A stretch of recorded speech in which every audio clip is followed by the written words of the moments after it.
पूरे बिहार में बिजली का हाहाकार है। किसानों को खेत में पटवन के लिए नहरों में पानी की व्यवस्था नहीं। इस विषम परिस्थिति में बिहार की जो सरकार है वो जश्न मनाने के मूड में अभी भी पड़ी हुई है, जिसके चलते पूरे बिहार की खेती बर्बादी के कगार पर पहुंच चुका है। यह दुखद विषय है कि 1 जून जो सरकार ने मुकर्रर किया था तारीख कि पूरे बिहार के नहरों में हम पानी छोड़ देंगे, आज 13 जून जब मैं आपके सामने बैठा हूं, बिहार के किसी भी नहरों में पानी इन लोगों ने छोड़ने का काम नहीं किया। पूरे बिहार में सिस्टम इनका फेल है। भयावह स्थिति है जिसका कल्पना नहीं कर सकती।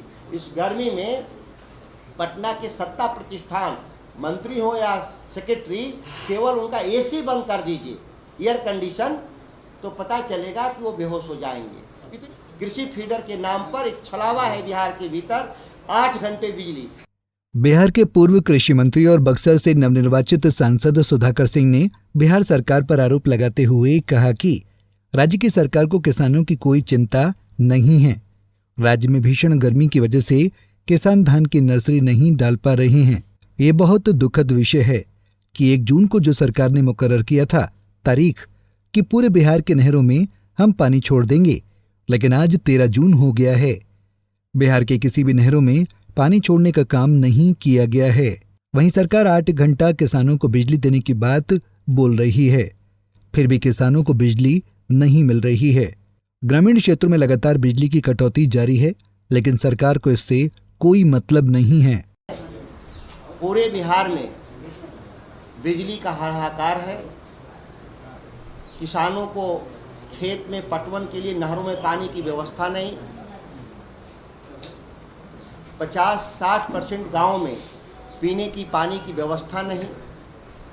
इस विषम परिस्थिति में बिहार की जो सरकार है वो जश्न मनाने के मूड में अभी भी पड़ी हुई है, जिसके चलते पूरे बिहार की खेती बर्बादी के कगार पर पहुंच चुका है। 1 जून को बिहार सरकार ने एक परिपत्र जारी किया कि 1 जून से बिहार के किसानों को नहरों में पानी दिया जाएगा, जबकि पहले का जो रोस्टर था वह 25 मई को ही नहरों में पानी छोड़ दिया जाता था। यह दुखद विषय है कि 1 जून जो सरकार ने मुकर्रर किया था तारीख कि पूरे बिहार के नहरों में हम पानी छोड़ देंगे, आज 13 जून जब मैं आपके सामने बैठा हूं, बिहार के किसी भी नहरों में पानी इन लोगों ने छोड़ने का काम नहीं किया। यहाँ तक कि उसका एक नियम है कि जो रिजर्वायर हैं जहाँ से पानी रिजर्व रहता है नहरों में छोड़ने के लिए, वहाँ एक रिक्वेजिशन लेटर बिहार सरकार की तरफ से, सिंचाई विभाग के तरफ से जाता है कि हमको इतना पानी की आवश्यकता है और उस हिसाब से उस रिजर्वायर से पानी छूटता है। लेकिन दुखद है, कल शाम तक पूरे बिहार में शायद ही किसी रिजर्वायर से पत्र जारी किया गया हो। कई रिजर्वायर इतने दूरी पर उपस्थित हैं बिहार में, जैसे कि मध्य प्रदेश में बाणसागर, उत्तर प्रदेश में रिहन, कि अगर आज रिक्वेजिशन जाए 13 तारीख को तो पानी मिनिमम 1 सप्ताह लगता है वहाँ से आने में। अमूनन अगर आज भी अगर मेरे प्रेस कॉन्फ्रेंस के बाद बिहार सरकार अगर जागेगी नींद से तो भी 1 सप्ताह लगेगा पानी आने में।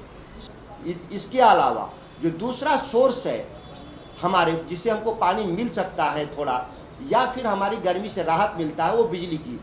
पूरे बिहार में सिस्टम इनका फेल है।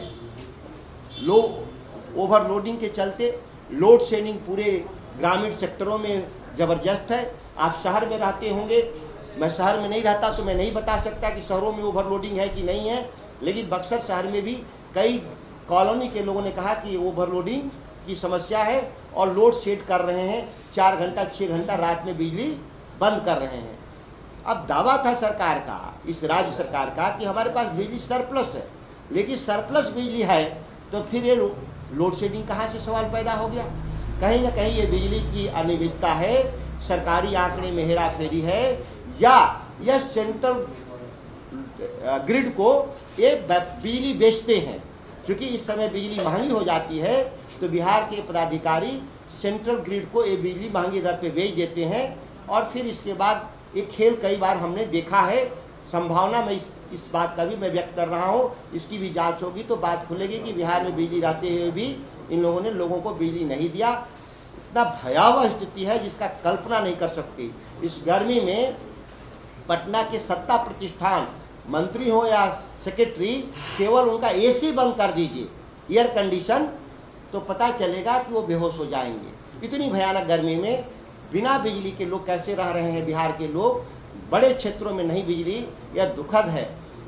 एक बात मैं अंतिम बात कह के इसको समाप्त करना चाहता हूँ कि इस राज्य के किसानों के साथ कैसा मापदंड, जिन लोगों ने कहा था कि एक देश दो विधान नहीं चलेगा, उन लोगों ने बिहार के किसानों को 8 घंटा बिजली दे रहे हैं। केवल कृषि फीडर के नाम पर एक छलावा है बिहार के भीतर, 8 घंटे बिजली।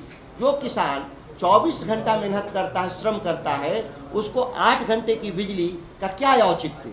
जब आप कह रहे हैं कि बिहार में 24 घंटा बिजली उपलब्ध है तो एक परिपत्र इन्होंने जारी किया है, ऐसा नहीं कि मौखिक आदेश है। सरकार ने एक चिट्ठी जारी किया है कि कृषि फीडर में किसानों को 8 घंटा से ज़्यादा बिजली नहीं दी जाएगी। फूड सिक्योरिटी का क्या होगा, अनाज का उत्पादन का क्या होगा। केवल ये बिजली से केवल लोगों के पंखे नहीं चलते, इससे खेती भी होता है, इससे अनाज पैदा होता है, इससे लोग खाते हैं। आज संकट है, फूड संकट है पूरे देश में। आज अखबार में पढ़े, दैनिक भास्कर ने छापा भी है कि हमको गेहूं विदेश से आयात करना पड़ेगा। क्यों ऐसा परिस्थिति पैदा हुआ?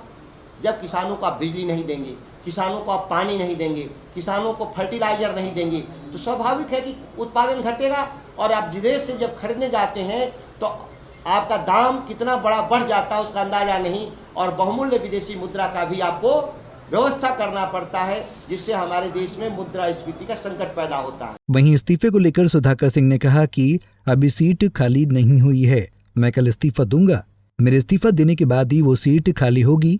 चाहे तो ये सीट हमारे पास 4 तक रह सकती है, लेकिन मैं कल इस्तीफा दूंगा और पार्टी फैसला लेगी कि उसको वहां पर चुनाव लड़ाना है। अभी सीट खाली नहीं हुई है, मैं कल इस्तीफा दूंगा, मेरे इस्तीफा देने के बाद ही वो सीट खाली होगी। चाहे तो हमारे पास ये सीट 4 तक रह सकती है, 4 जून तक, लेकिन मैं कल इस्तीफा दूंगा, इसके बाद खाली होगा और पार्टी निर्णय लेगी किसको वहां पे चुनाव लड़ाना है। बता दें कि आगामी 24 जून से लोकसभा के सत्र की शुरुआत होगी और निर्वाचित सांसदों का शपथ ग्रहण होगा। इस पर सुधाकर सिंह ने कहा कि अभी तो इसके बारे में हमें लिखित रूप से जानकारी नहीं दी गई है। शपथ ग्रहण का कार्य है, लेकिन ये पता नहीं है कि सदन में क्या होगा। अगर मौका मिला तो हम बिहार के किसानों की समस्या को जरूर उठाएंगे। पंजाब केसरी टीवी के लिए पटना से अभिषेक कुमार सिंह की रिपोर्ट। हमसे जुड़े रहने के लिए हमारे YouTube चैनल को सब्सक्राइब करें और नई वीडियो की नोटिफिकेशन के लिए बेल आइकॉन को दबाएं।